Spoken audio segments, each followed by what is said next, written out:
Le régime iranien semble reprendre un peu la main ce mercredi après 6 jours de manifestations sans précédent depuis 2009. Il a réussi à organiser pour la première fois des manifestations d'ampleur de plusieurs dizaines de milliers de personnes dans plusieurs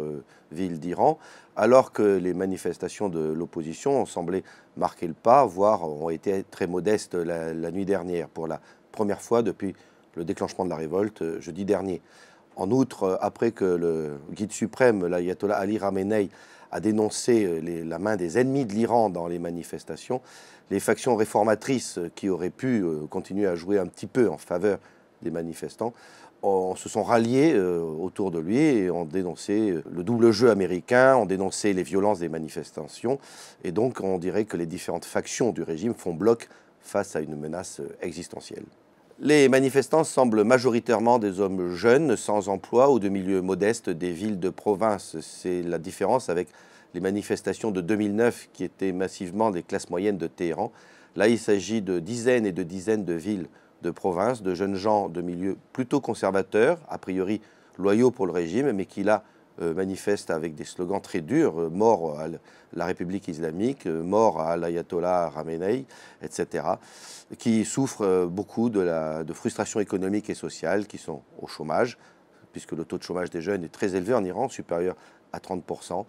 Ils n'ont pas de leader affiché, ils n'ont pas de structure politique derrière eux, ce qui est sans doute leur faiblesse et qui fait peur à des opposants des classes moyennes qui ont peur du vide ou du chaos si jamais ils arrivaient à susciter une révolution, car il n'y a pas vraiment de structure politique prête à relayer leur message. Cette révolte est sans précédent depuis 2009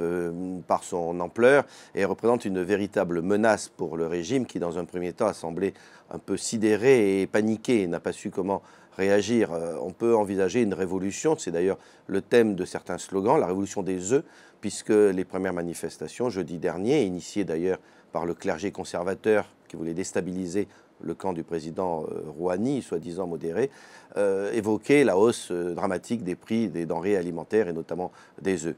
Cela dit, la révolution n'est pas encore là, puisque le régime dispose de moyens de répression tout à fait considérables, même s'il a un défi, vu la dispersion des manifestations dans des dizaines et des dizaines de villes. Mais le régime dispose aussi de l'appui d'une large partie de la population, y compris des opposants des classes moyennes qui ont peur du chaos si jamais ce mouvement arrivait à renverser le régime.